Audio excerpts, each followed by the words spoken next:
Buenas tardes, bienvenidos a este encuentro sobre derecho y psicología.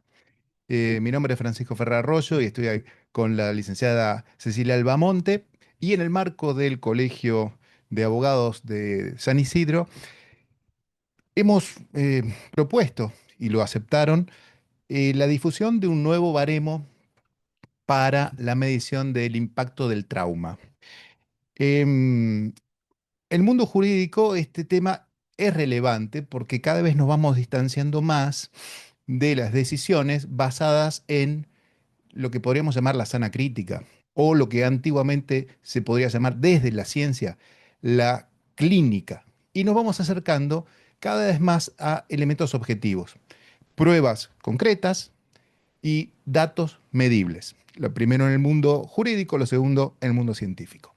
La charla está enmarcada en esa sintonía, en presentar en sociedad, como podríamos decir, una nueva herramienta de medición de lo que nosotros en el derecho llamamos daño. Cuando las personas sufren un menoscabo en su patrimonio, en su personalidad, en sus vínculos sociales, en su capacidad jurídica, nosotros decimos estamos en presencia de un daño.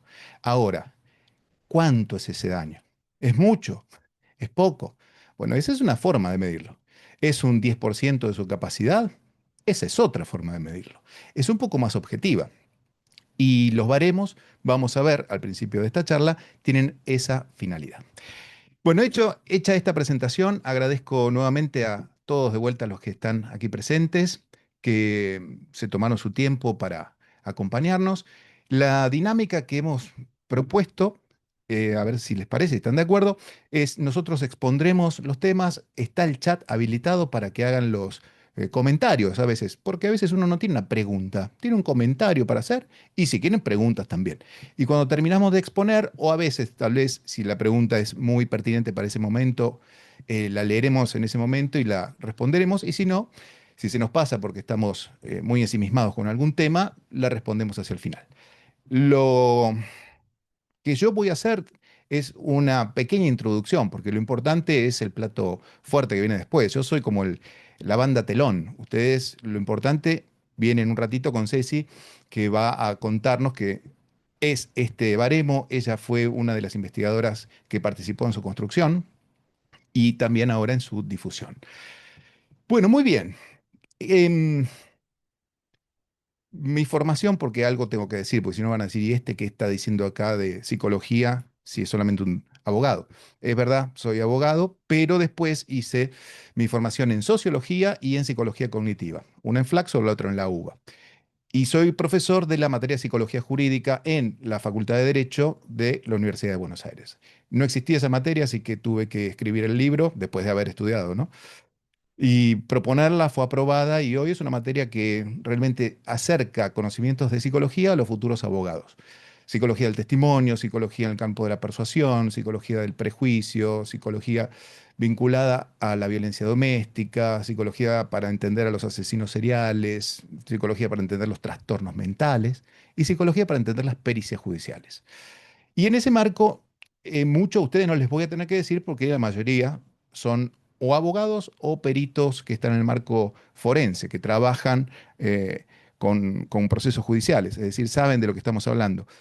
Pero mínimamente sí tendría que decir que todos sabemos que lo que se llama una verdad en el derecho es una verdad oficial, es decir, lo que el juez dice, esto ocurrió de esta manera y que no se puede discutir más, porque nosotros tenemos un instituto que se llama cosa juzgada. Los psicólogos no tienen eso. Yo llego a una verdad que es, bueno, todos mis problemas son porque mi mamá no me cuidaba bien y después lo puedo volver a problematizar y digo, no, no era eso, no era eso, era en realidad que mi abuela intervenía en mi proceso de crianza, entonces reconfiguro mi trauma, reconfiguro mi drama familiar y ahí la verdad mutó, pero en el derecho no, en el derecho tenemos cosa juzgada. Y para llegar a esa cosa juzgada, lo que nosotros necesitamos son pruebas. Esas pruebas tienen que ver con objetos, tienen que ver con testimonios y tiene que ver también con el propio sujeto cuando se vincula con temas de daño. Cuánto dolor, cuánta ansiedad le generó algo, cuánta depresión. Me perdí esa materia en la Facultad de Derecho. Bueno, pero hay posgrados, hay ese tipo de cosas. Después les comparto el libro que escribí. Te decía que tenés que medir eso. Y la verdad, esto sí, se lo afanamos un poco a los filósofos, que con Foucault te van a decir que la verdad es una construcción social de un tiempo y lugar determinado. No crean que me estoy yendo por las ramas, van a entender lo que les digo.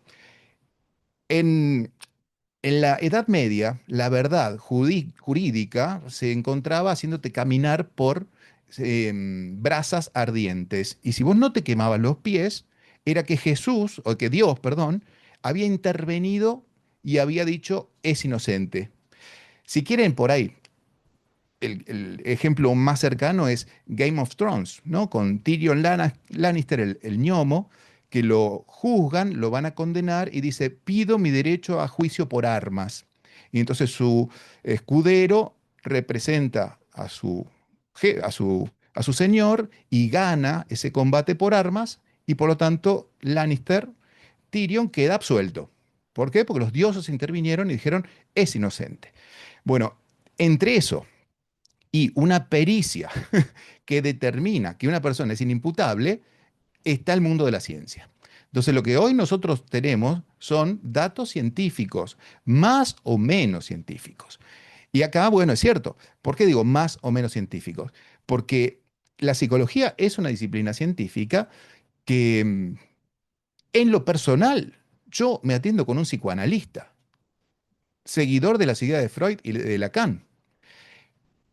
Pero no es tan útil para el mundo jurídico actual, porque el mundo jurídico actual quiere datos más duros, quiere datos objetivos, quiere que un diagnóstico de depresión no simplemente se explique en función de las pulsiones tanáticas, es decir, del instinto de muerte que uno tiene y que se introyecta a no largarlo y que eso hace que el sujeto quiera irse hacia lo inorgánico, es decir, que quiera morir. Es verdad, está muy bien, es perfecto, es divina la teoría, pero eso es más para el consultorio.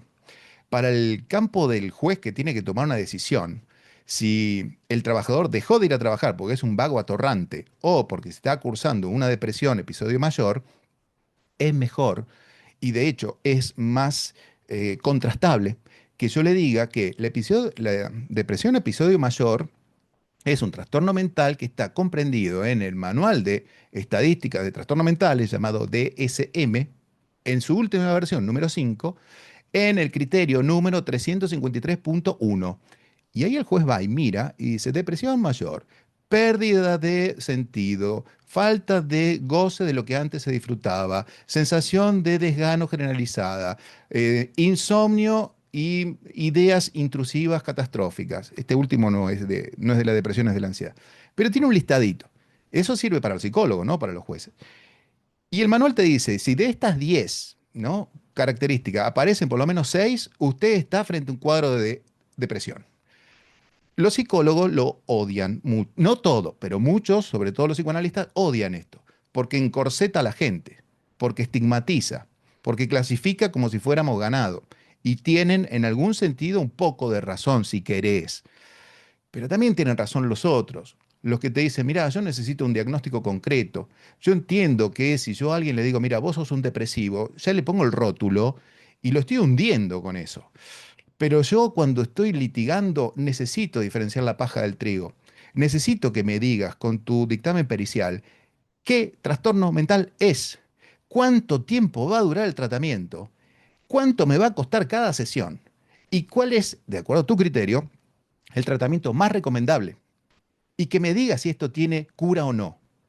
Y ahí de vuelta, mis amigos psicoanalistas me dicen, yo no puedo determinar si tiene cura o no. Bueno, la otra escuela, la cognitivista, que es en la que está enmarcada Ceci, aunque estudió en la UBA, y la UBA es bien psicoanalítica, la cognitivista para la depresión tiene tratamientos que están probados que en el 82% de los casos logran que la persona se cure. Y también te establecen cuánto es la posibilidad de que la enfermedad remita, es decir, que vuelva a tener una recaída. Eso es ciencia. A veces la ciencia no ayuda, es verdad, cuando vos tenés un problema y lo querés solucionar. Y ahí tenés el arte del diván. el arte del psicoanálisis, que es con más tiempo, que es con escucha, pero vos acordate, y todos ustedes lo saben, que una pericia son dos encuentros. Primer encuentro con el peritado, entrevista, modelo clínico, ¿no? La experiencia del psicólogo le hace decir, a ver, ¿frente a qué estoy? Bueno, me preguntan si hay estrés postraumático. Bueno, primer encuentro, me conozco, me presento, lo conozco, la conozco, veo cómo está vestida. Aunque les parezca raro, ver cómo está vestido el otro es importante. Si está con un sobre todo en pleno verano, nosotros podremos decir, ah, qué ocurrente. Para un psicólogo, eso es un signo de algo. Cómo habla, ¿no? Cómo se mueve, cómo toca el timbre. Pip, pip, pip, pip, pip, pip, o pip. Parecen pavadas que nosotros la pasamos desapercibido, pero acuérdense que el psicólogo tiene una mirada no distinta, pero así como nosotros tenemos una percepción distinta de las cosas, viste que todos decimos esto puede ser un problema, no firmé sin mirar, eh, los psicólogos tienen otra mirada. Si está orientado en tiempo y espacio, exactamente, exactamente. ¿Sabe qué día es hoy? No, no, ¿qué año es? 95. Y son indicadores. Entonces ya, si ya tengo estos elementos, la sesión siguiente, yo ya sé con qué batería de test voy a ir. Y ahí es también donde se abre otro nuevo, un nuevo abanico de posibilidades, porque dentro de los test, los que nosotros conocemos son persona bajo la lluvia. Entonces, dibújeme una persona bajo la lluvia. Y bueno, dibujo a la persona bajo la lluvia, le pongo el paragüita, le pongo las botitas, las nubes, le pongo la cara de nada, porque está lloviendo, no está bueno. Ah, bueno, le puse paraguas, qué bien, qué personalidad que tengo protectora, qué personalidad que tengo previsora. Claro, pero si yo hago este mismo test en Corrientes, y esto lo hablé con una psicóloga correntina, los correntinos, y si hay alguno acá me lo va a poder decir, no le tienen la fobia que le tenemos nosotros a la lluvia, que nos mojamos todos. Como en Corrientes no suele llover tan seguido, la lluvia no tiene la misma intensidad emocional que para nosotros. Entonces, ese mismo test en Corrientes funciona de una manera distinta. Vos lo haces en Corriente y te aparecen todos como que son unos imprevisibles, unos desprevenidos, con falta de prudencia. Y no, es que tienen una relación distinta con la lluvia. Entonces, esos eran test muy lindos, muy divertidos. Yo los hago en la facultad con los alumnos y a los chicos les encanta hacerlo. Y vos le explicabas que cuanto más grandes son las nubes, más emocionalidad hay, la diferencia entre poner paraguas o no poner paraguas, el tamaño de las gotas. Pero estamos en el mundo de la infancia de la psicología ahí. Estamos en el mundo de la infancia. Y si vos a mí me vas a hacer pagarte una indemnización de 85 millones de pesos en función de que encontraste daño psíquico con el paraguas, yo te cierro el paraguas, ¿viste? Y te mando a freír churro. Yo quiero algo que todos los psicólogos que vean ese dibujo me digan exactamente lo mismo y que me digan cuánta depresión hay y la del paraguas no te sale. O de la casa, el árbol y las montañas. Y son indicadores. Uno que se acerca un poco más es el test de las manchas, ¿no? El test de Roger. El test donde la gente mira y en realidad la mancha es una mancha.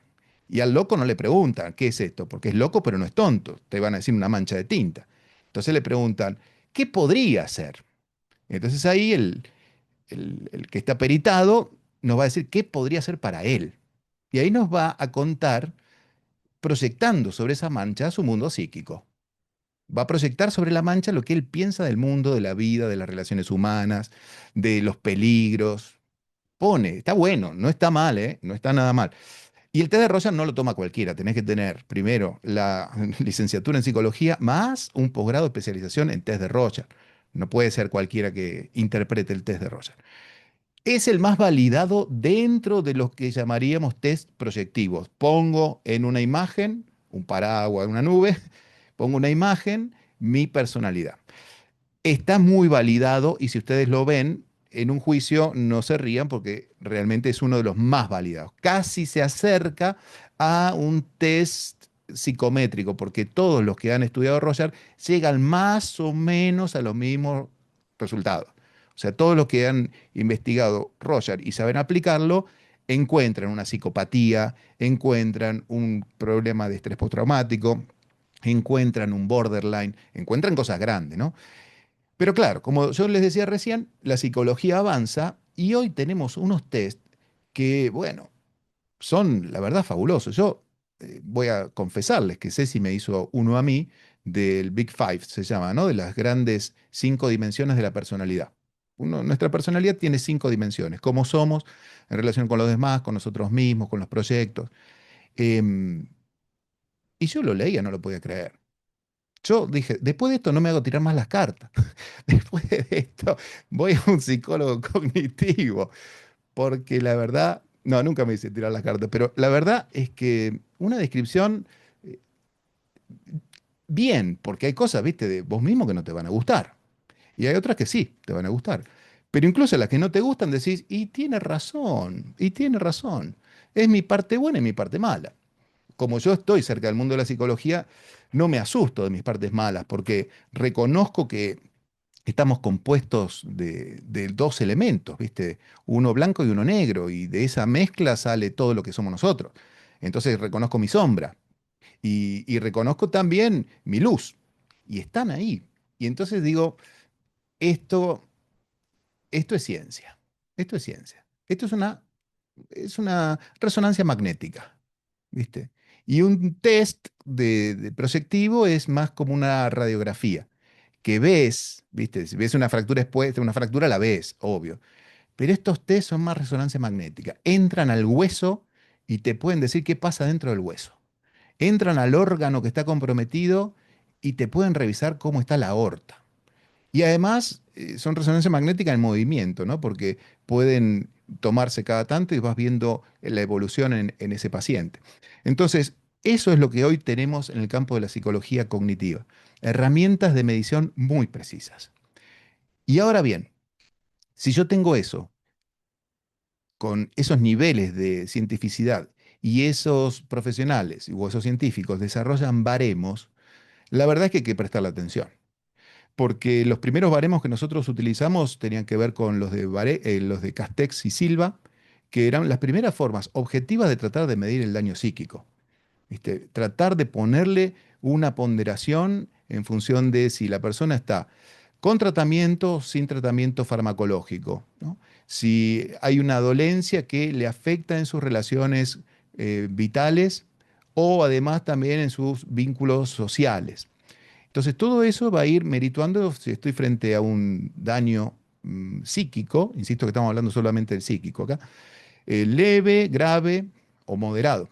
Y en función de esa calificación, ahí ese baremo le va a permitir al juez determinar el quantum de la indemnización, que no va a ser el daño moral. Y esto está bueno aclararlo, porque el daño moral es un dolor que, si querés, es psicológico, ¿no? Tuve el accidente, no me puedo subir a un auto, porque ya no puedo subir a un auto. Al no poderme subir a un auto, lo que tengo es dificultades en mi trabajo, tengo que pedir licencia. Pero bueno, ¿cuánta dificultad? Y no, el primer mes no me pude subir al auto. Y ahora, bueno, ahora con cierto reparo me subo. Y bueno, empieza el juicio y pasan 6 meses, te hacen la pericia psicológica y te sale que no tenés estrés postraumático. ¿Viste? Ceci te hace el test de estrés postraumático especializado en determinar si existe o no, y sale que no hay estrés postraumático. Y la señora le dice a Ceci, pero licenciada, yo me siento mal, yo me siento mal. La pasé re mal en estos días, en estos meses, es más. La pasé mal, la pasé muy mal. Sí, bueno, pero objetivamente no está el trauma. Es decir, no está la patología mental. Y hay que entender que los traumas y los daños psíquicos son patología, no es me siento un poco mal. Me siento un poco mal, para que lo entiendan a nivel metafórico, es tener un moretón, que con el tiempo se te va a ir. La patología, el trauma, es tener una fractura, que si no te la tratan y no te hacen rehabilitación, no va a soldar bien. Entonces esa es la gran diferencia. Si no hay daño psíquico, porque te lo determinan los test, aunque la persona te diga, yo me siento mal, no podés poner que existe daño psíquico. Eso te separa del buen samaritano. Vos sos profesional de la psicología. Y si bien hay que contemplar, ¿no? Clínica más los test tampoco son Dios.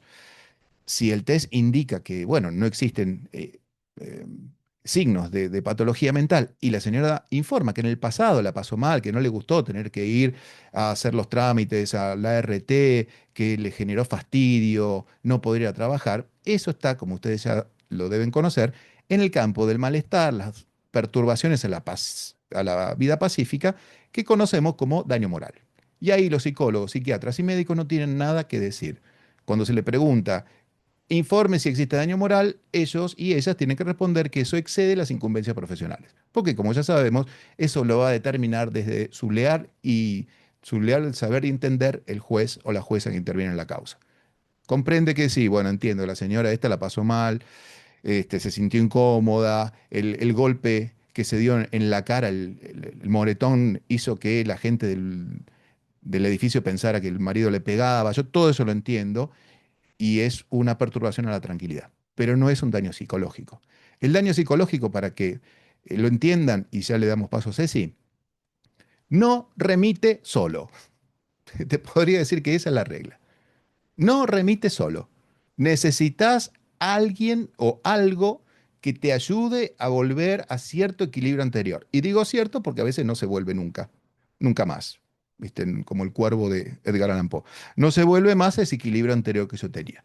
De vuelta, cuando uno habla de psicología siempre está hablando de fenómenos que son un tanto invisibles a los ojos, ¿no? Son muy del principito lo que les estoy diciendo, pero a diferencia de las dolencias y los daños físicos, donde claramente si alguien perdió la pierna y era conductor de colectivo, bueno, ella tiene una incapacidad de una invalidez posiblemente total, porque ya no puede manejar más el colectivo. Ahí nos queda muy claro. Lo que pasa es que no nos queda tan claro cuando alguien tiene un duelo patológico. Decimos, bueno, ya hace 4 años que perdió el hijo, podría ya estar un poco mejor. ¿Por qué no le pedí al Rengo también que salte? ¿Y que haga ultra carnero? Claro, porque te das cuenta que no puede porque no tiene una pierna. El que tiene un cuadro de duelo patológico no es que está triste porque le gusta dar pena, es que quedó anclado ahí. Es como Pablo Rago en El secreto de sus ojos. Quedó atado y no sale de ahí. Y necesita que alguien le tire una cuerda. Y Pablo Rago, para cerrar, 25 años se quedó en ese pozo porque nadie le tiró una cuerda. Y cuando Darín fue, tampoco le tiró ninguna cuerda. Ni le habló al preso, ni hizo nada con este Pablo Rago. ¿Viste? Lo dejó ahí en ese hueco inmundo de la soledad y la angustia y el cuadro de duelo patológico. Entonces, lo que vamos a ver ahora, a continuación, es esto. Es la presentación, insisto, en sociedad de un instrumento para medir el daño psicológico. Y que, cierro acá sí, como ustedes saben, nosotros como abogados le tenemos que exigir a los peritos que los instrumentos que ellos usan cumplan los 4 requisitos del test de Daubert. Daubert fue una causa que es Daubert versus farmacéutica Dow, fallada por la Corte Americana, que dice que todo instrumento, todo test que vos quieras usar y todo baremo que vayas a emplear, tiene que ser posible de replicar por otro científico y le tiene que dar los mismos resultados. Lo segundo es que tiene que ser un test que esté publicado y que haya sido contrastado por pares. Esto significa que esté publicado en una revista con referato. Que otros psicólogos lo hayan revisado y hayan dicho, no encuentro inconsistencias, es lógica lo que expresa, tiene una cantidad de tasa de experimentos previos, a cuántos le pasaron este test y funcionó bien o no funcionó. ¿Se hizo en el ámbito forense también? Bueno, tiene que tener eso. Lo tercero que tiene que tener un margen de error conocido. ¿Cuánto es el margen de error? Todo tiene un margen de error en este mundo, ¿eh? Todo, absolutamente todo. Y vos tenés que saber cuánto es. Si es un test que está validado por la comunidad científica, te lo publicaron porque vos expusiste todo y dijiste, de los 100 casos, hubo, y te doy un número que es el que habitualmente se escucha, un 20% de casos que no fueron consistentes con las previsiones del baremo o con las previsiones del test. Hubo un 20% de casos que te diría no funcionó bien o un 40 o un 60. Si es un 40 o un 60 y te lo publican igual, es un suicidio, porque la verdad es que están publicando algo que no mide lo que dice de medir. Pero a veces hay cosas que son tan raras que vos necesitas tener, aunque sea un instrumento de medición con un gran margen de error, pero lo único que tenemos. Así que a veces eso es un gran margen de error. En el caso del juicio de Tyrion Lannister, donde dos caballeros se batían a duelo, el margen de error ahí, y yo te diría que era de un 50%, porque que gane uno o que pierda el otro no me verifica que sea inocente o que sea culpable. Entonces un 50% es como tirar una moneda. Eh, y lo último es que esté aceptado por la comunidad científica. Y por la comunidad, perdón, además de la científica, la comunidad forense, en el caso de los forenses. Es decir, que los jueces digan, sí, ¿sabes qué? El baremo Castex me parece que está bueno. El baremo Altuve Rinaldi, que es otro, está bueno. Y les cuento que hoy también está la UBA Derecho con la UBA Psicología, están también publicando un nuevo baremo, que ellos están, o que trabajaron un montón. Eh, Ariana García estuvo, que es una persona que está en el campo de la psicología forense, muy metida en la construcción de este otro baremo que también se va a aportar para la República Argentina. Y lo importante es que sean baremos que midan argentinos, porque no es lo mismo lo que le pasa a un sueco que lo que le pasa a un congoleño que lo que le pasa a un argentino. No es lo mismo. Los niveles de resistencia al dolor son distintos.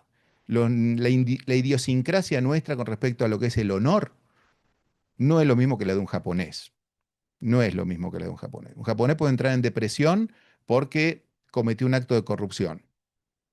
Un argentino puede entrar en depresión porque cometió un acto de corrupción. Pero no sé si la sensibilidad moral de ambos países son iguales. Por eso, todo baremo que se usa en el mundo judicial tiene que estar construido, como este baremo que Ceci les va a mostrar, con población local, con la población que dice cómo es la idiosincrasia, cómo es el umbral de dolor, cómo es de alguna manera la media psíquica poblacional.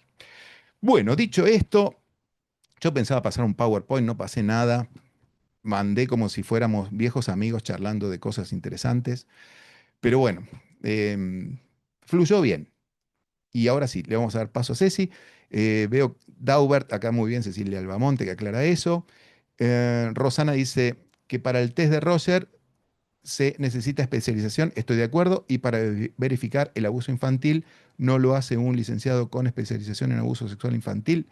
También deberían, pero bueno, vos cuando te anotás en el listado de peritos, em, te anotás y elegís el mundo penal.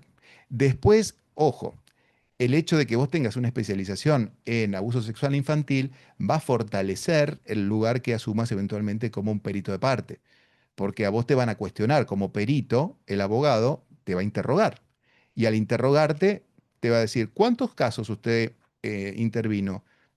No, este es el primero. Ah, y nos puede decir su formación, psicóloga clínica. Y nos puede contar cuántas especializaciones tiene en abuso sexual infantil. No, no tengo ninguna. Y usted acaba de determinar que hubo o que no hubo. Sí, muchas gracias. Esas preguntas lo que tratan de hacer es desacreditar al perito. Entonces, cuando vos no tenés todos los papeles suficientes, tu pericia, que después acordate que va a ser interpretada en función del leal saber y entender del juez y de las impugnaciones que reciba, bueno, va a hacer que quede un poco descalificada, que no sea tan impactante y convincente. Por eso lo mejor es que cuando uno quiere trabajar en una disciplina que le interesa, se especialice en esa, para que no solo sepa, sino también que parezca que sepa. Hay gente que es un 4 de copa y tiene posgrado, postdoctorado, y hay otros que son excelentes, pero le faltan los papeles. Y en el mundo judicial, ustedes ya lo saben, tenés que tener los papeles. Hay cosas que son obvias, pero si no las probás, y acá pasa lo mismo. Muy bien. Envíe el PowerPoint. El mío, vos decís, Rosana, mira que es una chuchería. Bueno, igual se lo... ¿No preferís el libro? No, profesor, que ya está reducido. Las dos cosas. Bueno, les vamos a mandar las dos cosas. Después se pueden ver los puntos de pericia en base a ese fallo. Sí, sí, y les voy a pasar también lo del DABER porque es fundamental. Esto lo tenemos que saber de memoria. Si no, nos entran pericias armadas con, ya les digo, con cualquier tipo de test. El servicio local no tiene especialización, solo menciona sus 30 años de experiencia. Bueno, El Daubert, que yo les menciono, lo que trata de hacer es que el criterio de autoridad no se ponga por sobre el criterio de especialización. Basta ya de que, como lo dijo Aristóteles, como lo dijo Freud, bueno, ¿qué pasa acá concreto con Josefina? ¿No? ¿Qué teoría aplicaste? ¿Cuál es el margen de error? ¿Qué tipo de test usaste? ¿Está validado por la comunidad científica? ¿Está publicado? No, lo hice yo, lo desarrollé yo. No, hermano, no. Esto como que desarrollaste un auto y querés salir a la ruta, andar a 140, vas a matar un par. Si querés hacer un auto, tenés que hacer el auto y lo tiene que aprobar el Estado. Me estoy poniendo un poco regulador, ¿no? Pero la idea es que no es cualquier cosa lo que se puede decir, sobre todo en el mundo forense, porque está el patrimonio, la libertad, el honor en juicio. Muy bien, Ceci, te doy la palabra a vos, me voy a quedar escuchando, me voy a... Y adelante. Ah, qué interesante, me quedaba esperando tu power. Bueno, como le participó Francisco, soy psicóloga forense, perito de parte, consultora técnica. Hace muchos años, más de 17 años que trabajo en lo que es el ámbito judicial. Empecé trabajando y sigo todavía en el área también del organismo niñez y adolescencia, con menores privados de la libertad o con medidas alternativas a la privación, pero bajo el sistema de responsabilidad penal juvenil. Ahora estamos en un precongreso, también dando unas actividades. El año que viene tengo que presentar trabajos y tengo que estar abocada también a ese ámbito, así que, bueno, viendo un poco evaluación, investigación por todos lados. Y bueno, acá lo que nos reúne, y justamente mientras que Fran hablaba, hubiera interrumpido 15 veces diciendo, no, no sabes lo que me pasó, no sabes lo que tengo para contar, no sabes, adhiero a esto con tal cosa. Pero bueno, voy a tratar de recordar algunos puntos como para poder armarlo y además, bueno, también mostrarles obviamente el trabajo y poder graficar lo que tengo para decirles. Llegué sobre la hora. Vengo de una cámara Gesell, dos cámaras Gesell y una audiencia. No pensé mi idea era que en provincia las audiencias a las 14 horas cerraba y se terminaba. No, la audiencia puede seguir hasta que se termine. Y algo muy, muy raro que me pasó, que hace a lo que venimos a hablar hoy, tiene que ver con esto de que cuando estaba llegando al departamento judicial, estaba llegando para la cámara Gesell a la defensoría. Sale una familia y le preguntan al niño, niño barra adolescente, tendría unos 10 11 años, bueno, ¿y cómo te fue? Bien, no sé, me dijeron que dibuje un árbol, una casa, y yo decía, Dios. Bueno. O sea, estamos hablando de eso en la actualidad. ¿Y por qué voy a traer esto, al margen de que lo mencionó también Fran? Por una cuestión de, yo me recibí en el año 2005 en la UBA, hice mi maestría en evaluación y psicodiagnóstico hasta el 2011 en la UBA. Y a partir del 2012 hasta la actualidad no dejé de formarme en España con la beta, con el marco teórico cognitivo-conductual. Pero, ¿qué pasa? Y acá voy a tomar algo que dice Francisco. Bueno, si habláramos que Aristóteles lo dijo, diríamos, o yo diría, que quizás es una eminencia y no está en discusión. Pero eminencia no significa evidencia. Si yo dijera, hice una maestría y tengo la capacidad de decir que sé evaluar en el 2010-2011, y estaría obsoleta, porque la ciencia avanza y porque lo que hoy, retomo un poco esto de los criterios Daubert, lo que hoy está bajándose línea dentro de lo que es la Corte Suprema, los distintos gabinetes de toda la nación en función a la cientificidad, es estar hablando de un cambio de paradigma. 3 años atrás, yo hace 10 años, barra 11, que empecé a trabajar con Jogrefetti Ediciones, que es una editorial muy importante, ahora alemana, en su momento era española, en investigación. Y empecé a trabajar diciendo, mandando un mail, hola, vi que están haciendo una investigación, No, está bien, gracias, cuando necesitemos te avisamos. Ok, eso fueron mis primeras interacciones. Hasta que por ahí logro enganchar, por eso digo que mi trabajo fue artesanal y realmente hoy por hoy todo lo que hago y lo que puedo compartir con mis colegas psicólogos y con mis colegas de la ciencia forense, que en este caso son ustedes, tiene que ver realmente de un trabajo artesanal que me ha llevado mucho y que hoy me siento muy feliz de ver cómo realmente el marco de la psicología científica, de trabajar desde la psicología de la evidencia, porque incluso colegas que trabajan en cargos altos del cuerpo médico forense, hoy tienen que ayornarse y tienen que entender que todo lo que estaban haciendo hasta ayer ya no sirve. Antes de ir hoy a las dos cámaras Gesell, tuve que pasar a hablar con el decano del Cuerpo Médico Forense de Capital para entregarle unos papers sobre justamente los criterios de Abert e información que me pidió porque es la línea que se está bajando. Tanto para adultos como para infanto juvenil hay que empezar a usar técnicas psicométricas. Y esto no es únicamente por una cuestión caprichosa. No es porque a alguien un día se le ocurrió cambiar el sistema o que cambie el mercado, entonces vamos a empezar a vender otras cosas. Esto tiene que ver con trabajar desde la ciencia. Nosotros como, y esto me va a parar en los zapatos de perito de parte o de perito, nosotros desde el lugar de psicólogos como auxiliares del juez, tenemos que trabajar con fundamentación científica. No es porque me parece. Y lamentablemente, estos dibujitos, como decía este nene cuando hoy salía, me hicieron dibujar un árbol, carece de validez científica. Las técnicas proyectivas no están avaladas por la comunidad científica.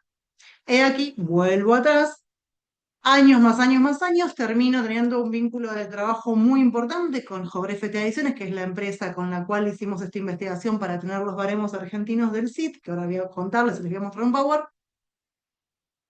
Y es de año 2022, me acerco a hablar con el director del área de investigaciones, Pablo Santamaría, y le digo, tengo un problemita. Es que me cansé de ir a las audiencias y que la pregunta cliché sea, ¿tiene baremos argentinos? O sea, no importaba que medía la técnica, no importaba si estaba diciendo lo que tenía que decir, no importaba. La única pregunta que encontraba era, ¿tiene baremos argentinos? Hay un montón de explicaciones en las cuales yo podría dar que utilizo una batería y no todas las técnicas tienen. Por ejemplo, las pruebas que no son diagnósticas no necesitan estar baremadas. Las pruebas, como ser las pruebas de screening. Las pruebas diagnósticas, como un MMPI que muchos de ustedes seguramente conocen, al hacer los pedidos de evaluación psicodiagnóstico, batería psicodiagnóstica, clínico forense, sí, son importantes que tengan baremos, no solo argentinos, regionales. Entonces, cuando le comento esto, me dice, mira, justo sale el SIT, nosotros acabamos de lanzarlo acá en España, si querés, si te interesa, podés hacer la investigación para Argentina. Tengo una comunidad de colegas en mi consultoría que vengo formando hace muchos años, que somos más de 120, 130 actualmente, y obviamente lo mío fue sola, no puedo, porque no quiero que sea algo puntual de Buenos Aires, y convoqué a mis colegas y fuimos más de 70 colegas participando de esta investigación. ¿Para qué? Para tener los baremos. ¿Pero qué baremos? ¿Los baremos generales clínicos? Sí, los baremos generales clínicos y además los baremos forenses. ¿De qué? Del CIT. ¿Y qué es el CIT? Bueno, ahora les voy a pasar a mostrar qué es el CIT y de qué les estoy hablando. Mm,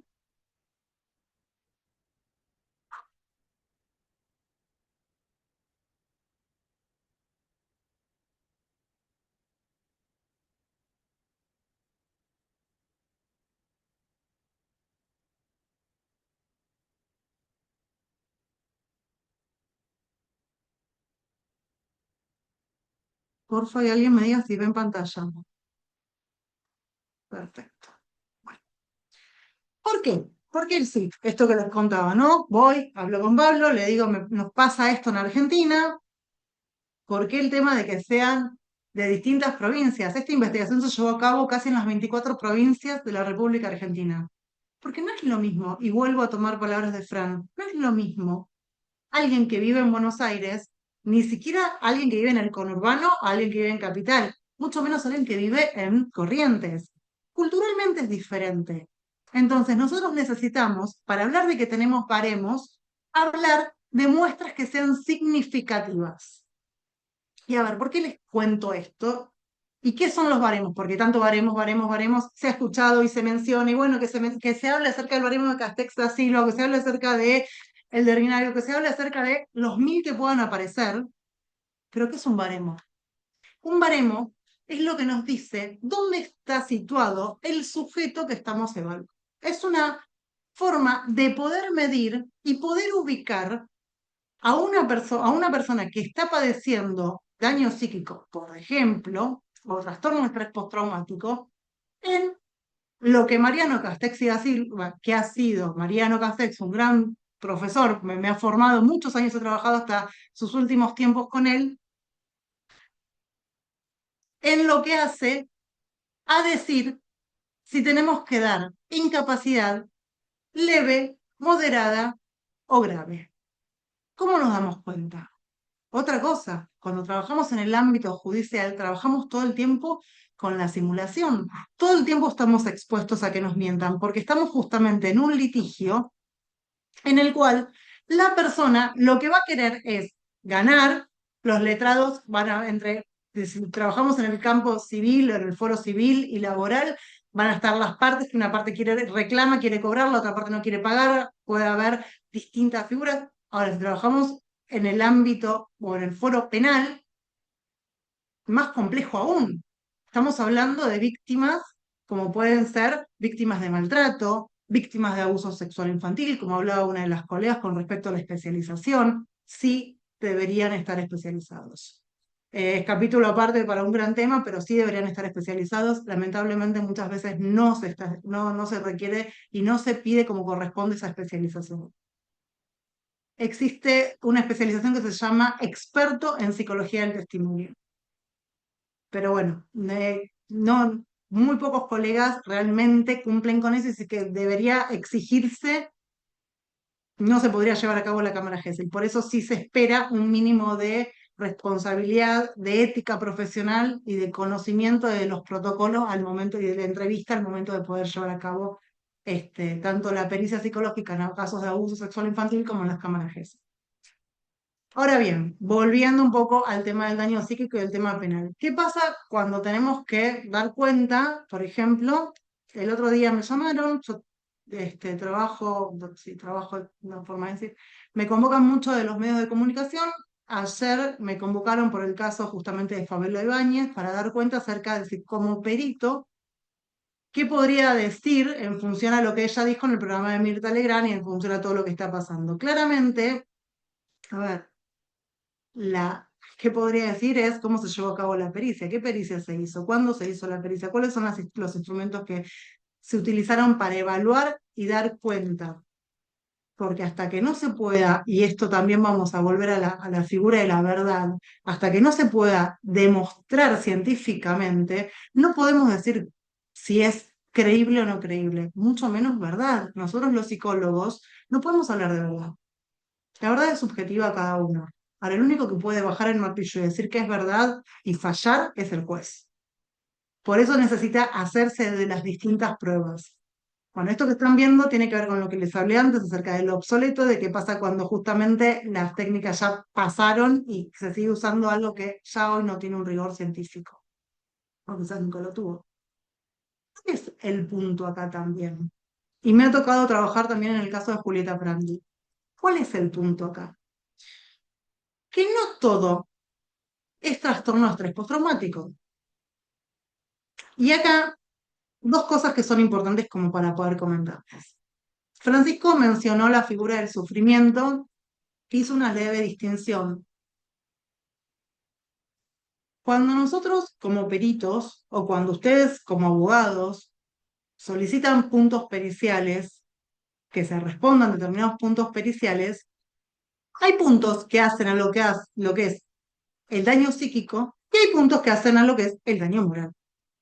Entonces, dentro del daño moral, que sería el sufrimiento, porque una persona puede venir, desarmarse llorando en mi consultorio, contarme las peores penurias de su vida, y cuando yo le aplico las técnicas, no aparece trauma, no aparece daño psíquico. Daño psíquico, trauma igual a daño psíquico.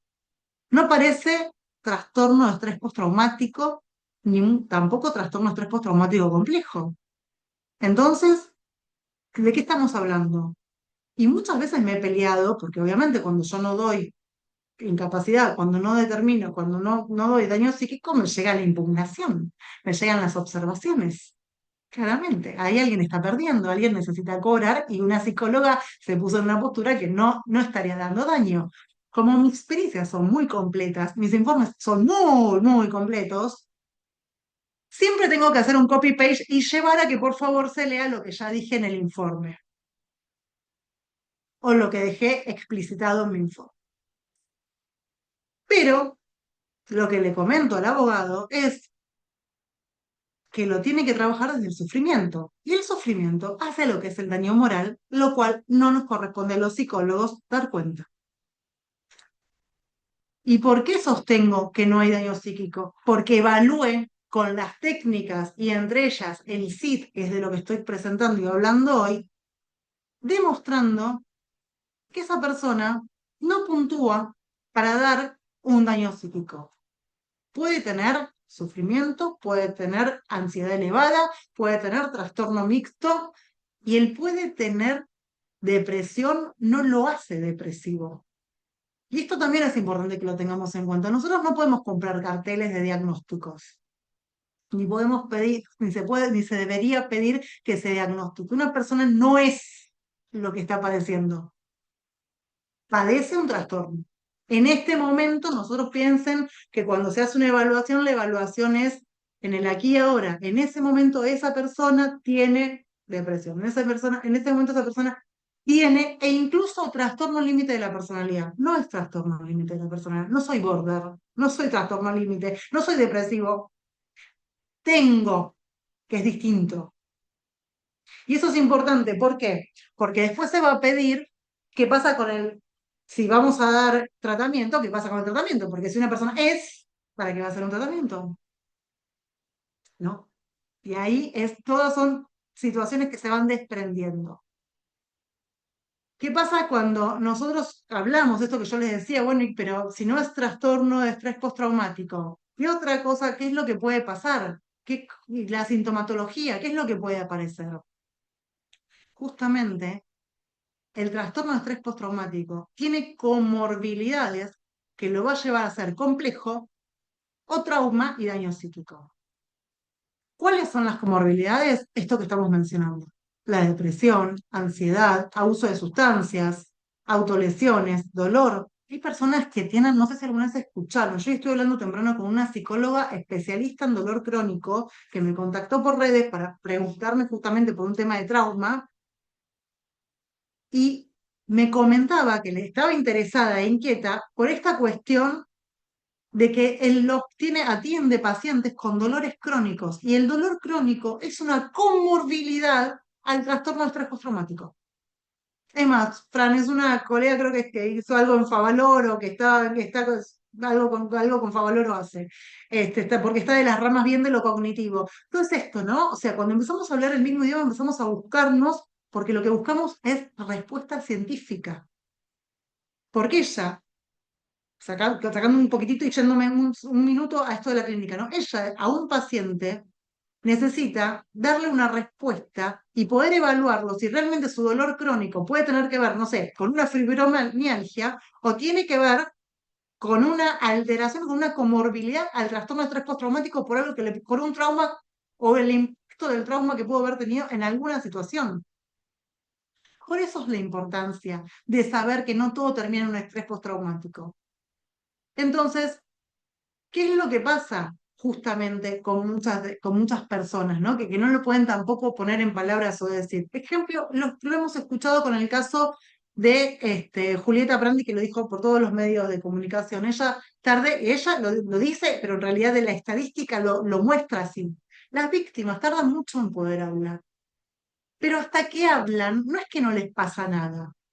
Hasta que hablan, tienen dificultades, por ejemplo, en regular sus emociones, se dispara la ira, la alegría, o sea, son personas que por ahí que en un momento están muy arriba, muy abajo, y ¿qué le pasa a esta persona? No pueden regular las emociones, no pueden regular la impulsividad, tienen alteraciones del sueño, son personas que por ahí no duermen, no duermen mal.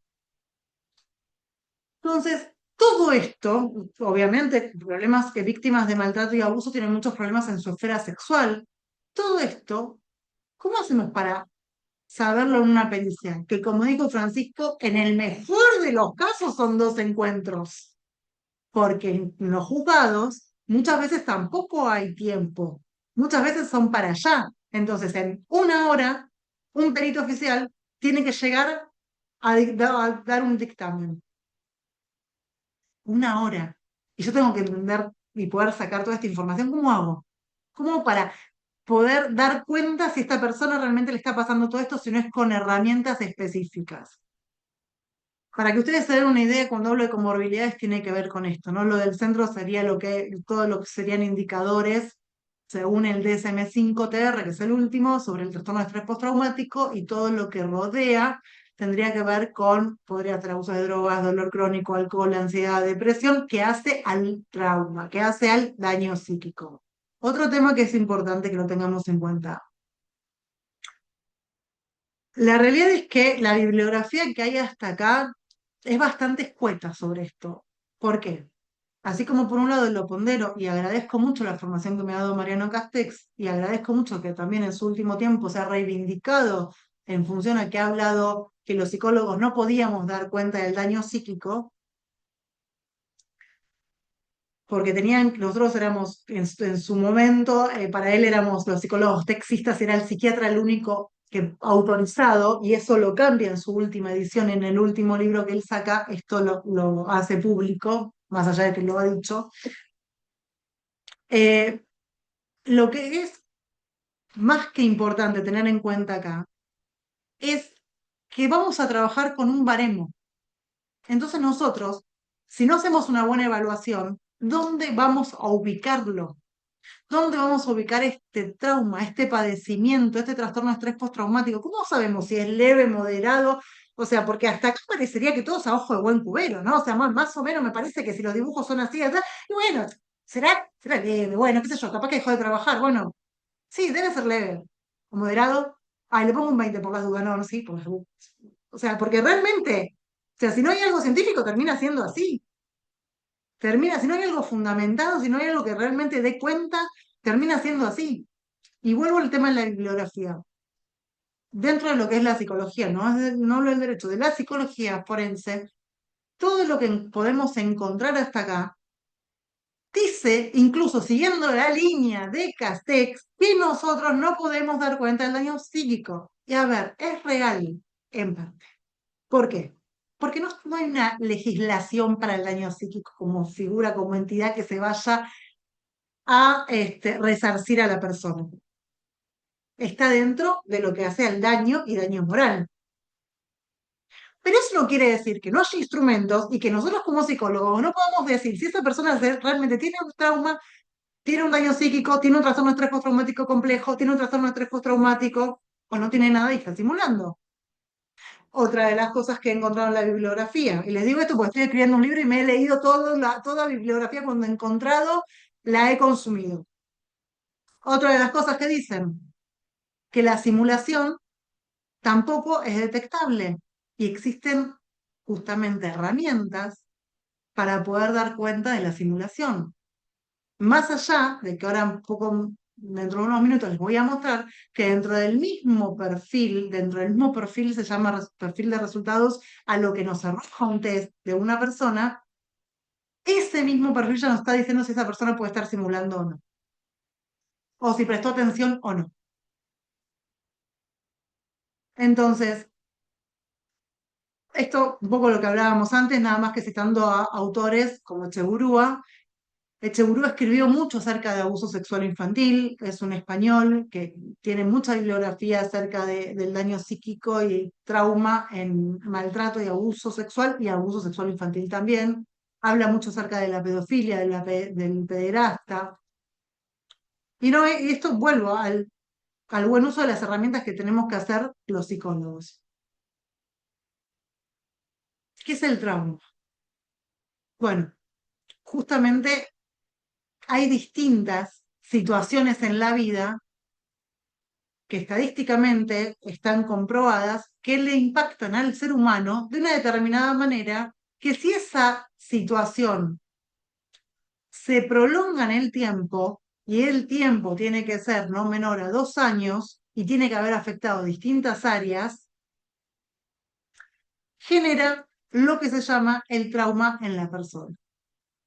Entonces, cito tres de los autores para poder definir a lo que hace al daño psíquico, vuelvo, a cada daño psíquico igual trauma. Donde de lo que van a hablar justamente esta disfunción, esta merma en distintas áreas. Nosotros piensen esto, nosotros cumplimos distintos roles.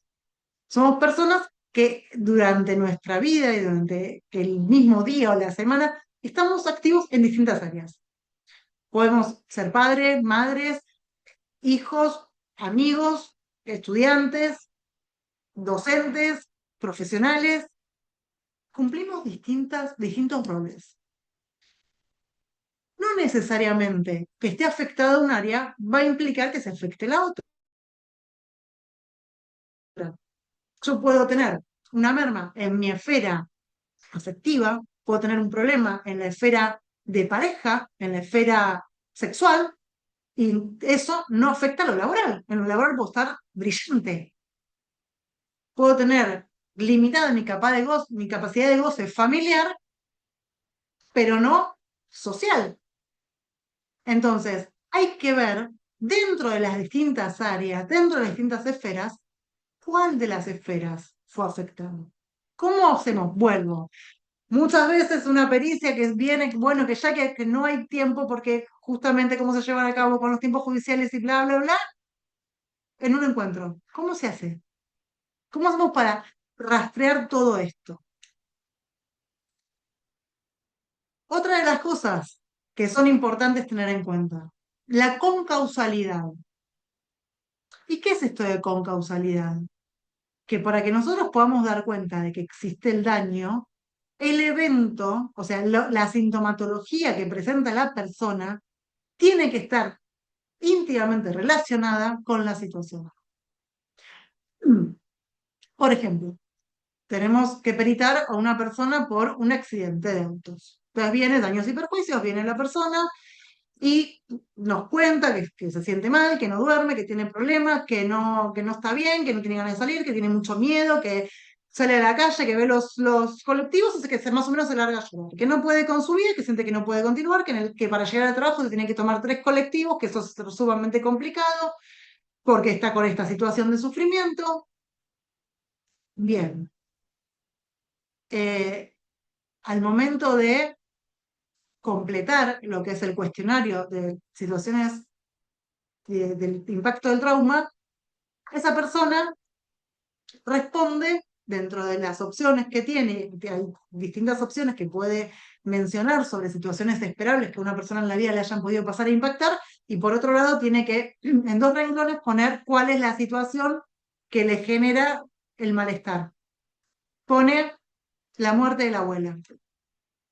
Y no, a ver, ya ahí no podemos avanzar porque esa persona, ese cuestionario no nos va a dar respuesta porque no va a poder evaluar algo que la persona que está diciendo y está consciente que viene por lo que le generó el choque, en vez de hablar del choque, nos va a hablar del amor de la abuela y va a responder en función, porque después hay que responder ese cuestionario en función a lo que se puso como impacto.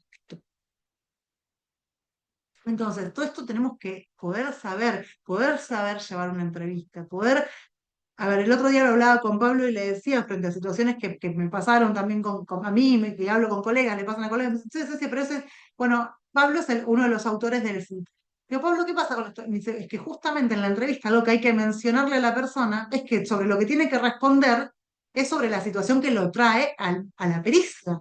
Y si así y todo, siendo que uno lo sitúa aún explicándole, dándonos cuenta que la persona tiene capacidad de comprender la consigna, porque también esto es importante, que tenga capacidad de comprender.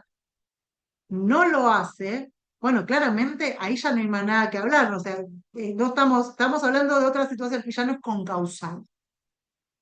Más allá de eso, más allá de eso, hay una batería psicodiagnóstica y después también, junto con la entrevista y la batería, vamos a poder dar cuenta de la concausalidad o no. Pero yo les hablo así como primer indicador que nos podría estar prendiendo una red flag, un cuestionario específico en el cual la persona, a pesar de que tiene que ir por un lado y responder en función a lo que lo lleva, va por otro.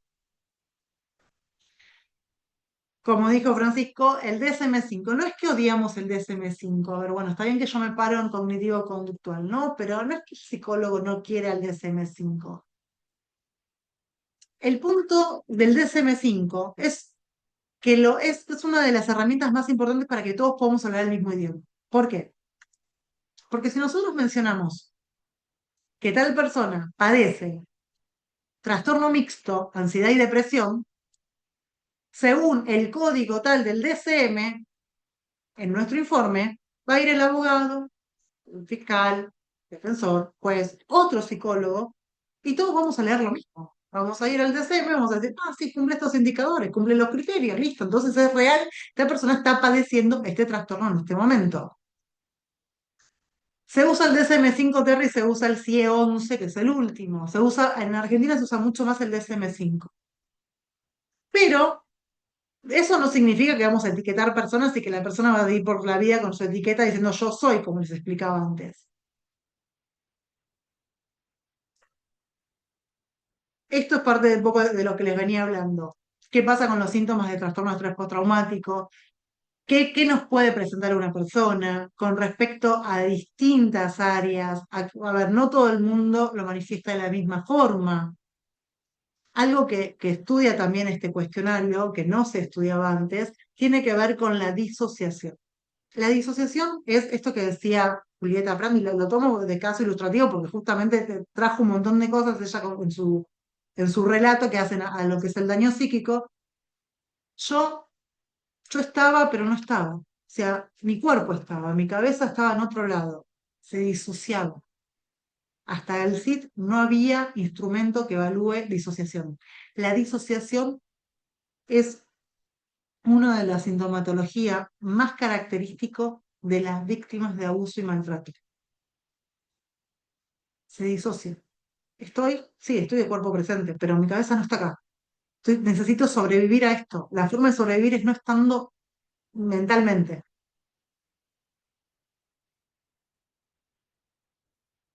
Esto también que les mencionaba antes centralidad en el acontecimiento, que es importante que la persona pueda centrarse, que le podamos explicar que estamos evaluando y preguntarle, así como cuando se hace una cámara G, se los hace una pericia en los niños, bueno, usted, o mismo en los autos, ¿usted sabe por qué está acá? ¿O sabes por qué estás acá?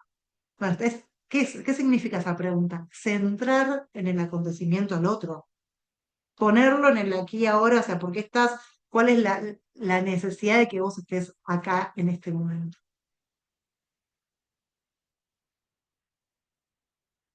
Bueno, después también hay otro ítem que evalúa todo lo que tiene que ver con alteraciones en las creencias, que muchas veces las personas, por ejemplo, eh, lo ideal sería por ejemplo, que la gente no esté ni pensando ni que todo el mundo es bueno y todo el mundo es bien intencionado, ni que todo el mundo es jodido, pero cuando las personas, se estudió que cuando las personas sufren de este estrés, muchas veces pasa que hay una distorsión en las creencias, hay una alteración, se alteran las creencias. Entonces parecería que todo es incontrolable, el mundo está en contra mío, hay un complot que armaron, o sea, todo es catastrófico, esta sensación de catástrofe, de que no puedo manejar las cosas, y otra vez evaluar qué, dónde puede haber un deterioro, en qué funcionamientos, en qué áreas, vida sentimental, familiar, social, laboral, bueno, un poco todo lo que les comenté y les vengo hablando. Hasta acá, consultas, dudas, algo que quieran comentar. Voy a ver el chat y así después sigo avanzando.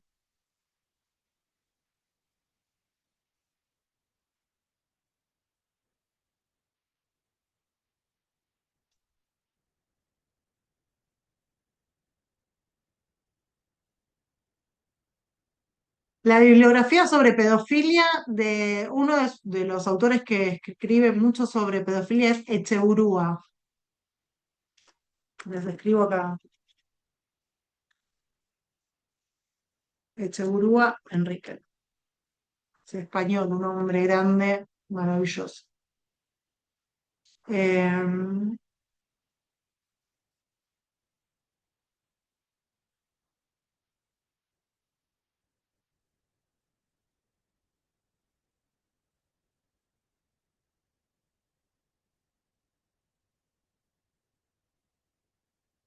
bueno. No sé si alguien, ahí les puse lo de Chegurúa. No sé si alguien quiere hacer algún comentario o sigo.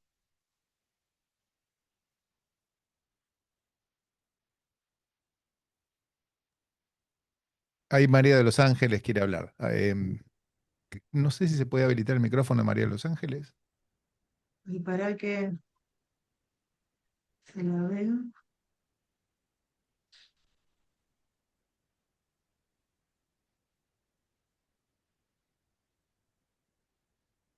Que ahí puse solicitar para activar audio. Ahí está. Ahí me fui. Ahí te escuchamos, ¿eh? ¿Será que me fui?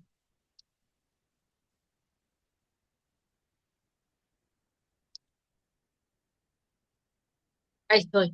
No, cortito. A mí me ha pasado en varias oportunidades, sobre todo con denuncias por violencia familiar, que cuando generalmente activadas por mujeres, en contextos de familia, estamos hablando de no casos de Julieta Prandi ni nada por el estilo, pero eh, yo trato porque como enseguida te ponen la medida sin, digamos, demasiada prueba, está invertida la carga de la prueba, entonces, y las medidas que pueden llegar a producirse por parte del juzgado son como un socioambiental que ¿Vos dónde eh, trabajas, María? Ah, yo, María de los tra- Ángeles, no sé cómo te dicen. yo trabajo la profesión, estoy matriculada en San Isidro y ejerzo la profesión en forma liberal, Ajá. pero lo que tengo un psicólogo que está trabajando con estas de parte, que está trabajando con estas formas de hacer los test, que a partir de charlas con él y bueno, de que me lo recomendaron y empecé a trabajar con él, recurro porque con una medición uno puede perfilar si mínimamente, obviamente no es algo que sea exhaustivo de mucha prueba, pero uno puede medir a primera vista si puede tener un perfil peligroso el varón a los efectos de la perimetral, porque de movida tengo una perimetral sin darle la posibilidad al papá de ver si efectivamente es peligroso para sí o para terceros. Entonces, el medir si es de esta manera me está resultando en algunos casos cuando la único que tengo por parte del juzgado es una medida automática y peor, un informe de un asistente social que tiene inconsistencias por todos lados y que nunca puede medir si, es más, ni lo entrevistan al papá. Ese era un poco el comentario que quería hacer. Gracias por el comentario, María. Y vos sabés que, mira, justamente yo estoy trabajando en este momento con dos causas, también con un abogado y una abogada de zona oeste. Uno es de Ituzaingó descentralizado y el otro es Morón. Y los dos lo mismo, los dos le dieron tobillera, pero en realidad no hay pruebas más que, como decís vos, un informe de una asistente social, no hay demasiado. Entonces me pidieron que si podía hacer un psicodiagnóstico clínico forense para que lo puedan presentar ellos para poder. Entonces vos sabés que en esos casos lo que hago para, más allá que no es este el caso, ¿no? Porque acá estamos hablando de impacto del trauma, pero para la supuesta víctima. En el caso del victimario, tenemos que pensar en otras baterías. Y para hablar de peligrosidad, por ejemplo, o de más allá de peligrosidad, valorar el riesgo que podría llegar a tener, por ejemplo, un niño si se da una revinculación, que supuestamente por eso hay una perimetral, o una persona si es denuncia violencia contra la pareja. Ahí, por ejemplo, hay técnicas que son más específicas que son como el cuida. El cuida es específico para evaluar características de los tutores, de los padres, de los responsables de los niños. Entonces, es un test que puntualmente va a evaluar las características y dar cuenta de cómo es esa persona como tutor, por ejemplo. Después tenés los test de personalidad, que junto con nosotros si tomamos un cuestionario de impacto del trauma, también tenemos que conocer esto que dijo Fran, o sea, el Big Five. El Big Five, el Big Five en realidad es de características de la personalidad, básicamente no es de psicopatología, pero hay técnicas que son de personalidad y psicopatología, y según el caso, porque no es lo mismo que sea un cliente tuyo que tenga un posible diagnóstico, no sé, de paranoia, de esquizofrenia, a una persona que no tiene ninguna situación visible o probable patológica, con lo cual tampoco sería necesario hacer una evaluación que tenga que ver con la psicopatología, quizás evaluando sus características de personalidad, evaluando con un test específico para cuidadores, evaluando con una valoración del riesgo, con otra técnica más puntual, ya estás armando algo como para poder presentar y poder dar cuenta lo que no se hizo en el juzgado. Te hablo al menos lo que me está pasando a mí puntualmente en este momento con dos casos, que se dieron tobilleras y no hay pruebas suficientes. Entonces, bueno, en este caso, en esos casos no uso el SIT porque el SIT es para la supuesta víctima o víctima. Siempre digo supuesta porque cuando trabajamos nosotros en este mundo es hablar hasta que no se falla, son supuestos. Supuesto victimario, supuesta víctima. Pero bueno, por ahí está bueno que lo que traes y que lo tengas en cuenta, que hay técnicas específicas para justamente este tipo de casos que traes vos también.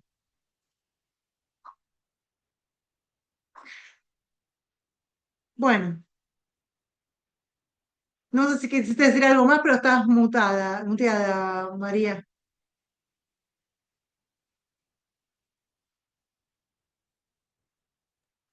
Sí, no sé si avancemos así, Ah, no nos perdemos el eje sí, del baremo de medición de trauma, después volvemos, si nos queda un rato. perfecto.